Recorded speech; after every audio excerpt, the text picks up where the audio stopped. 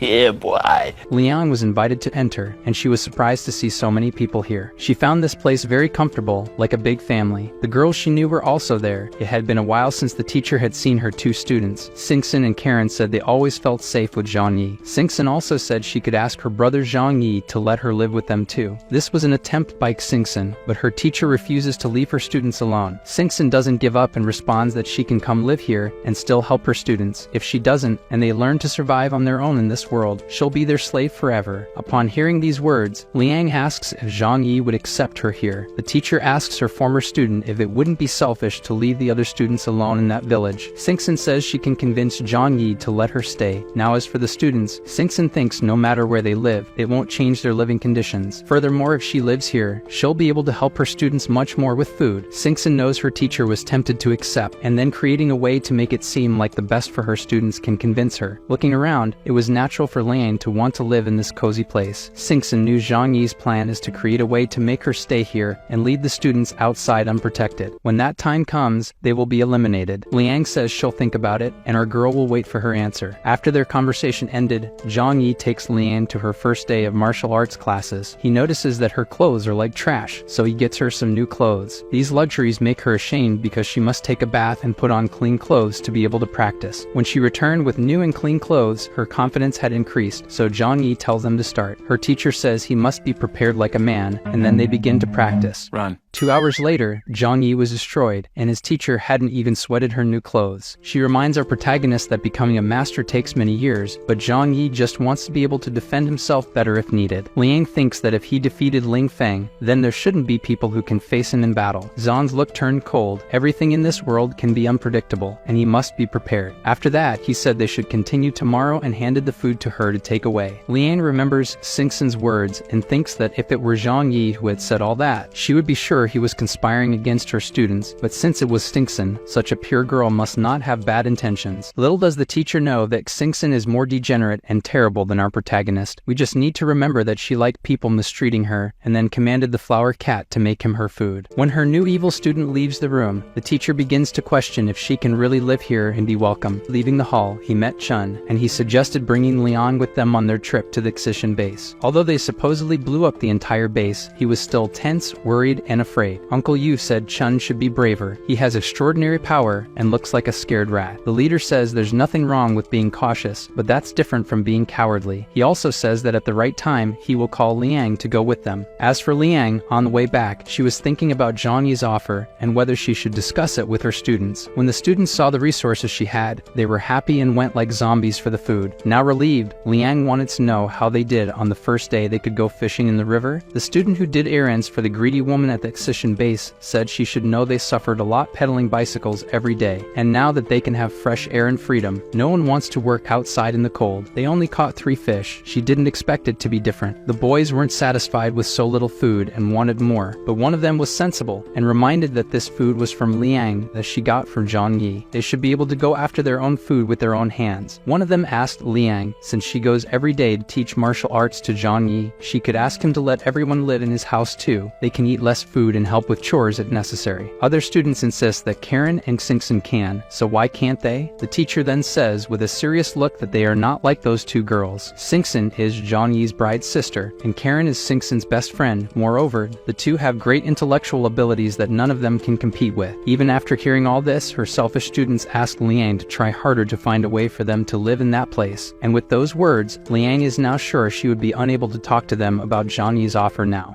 After 3 days, we see that Zhang Yi and his followers prepared to go to the Excision base. Karen should say what materials they would need to fetch. After discussing what was needed, they head to the destination. On the way to the Excision base, Chun began to say that the flower cat looked different, no longer the same animal. Zhang Yi understood what that meant. The others didn't know, but the flower cat has the same ability to absorb the power of other mutants. The flower cat ate many of the mutants in the battle against the base, and now she is much stronger. Zhang Yi is looking forward to seeing this monster in combat. Shortly after, Xingxin called the villain and asked if he had arrived at the base or not, as she had important information to share with him. Zhang Yi asked her to speak. Xingxin discovered that Tianhai had 4 military bases scattered throughout the city, each of them dominating a different area of the city. All these bases were built many years ago and militarized even more after the apocalypse, and they are no less powerful than the Excision base, and all are underground and have weapons and war preparations. Zhang Yi replied that now they know how many bases are left in the city. Although he knows that these bases are relatively far from his home,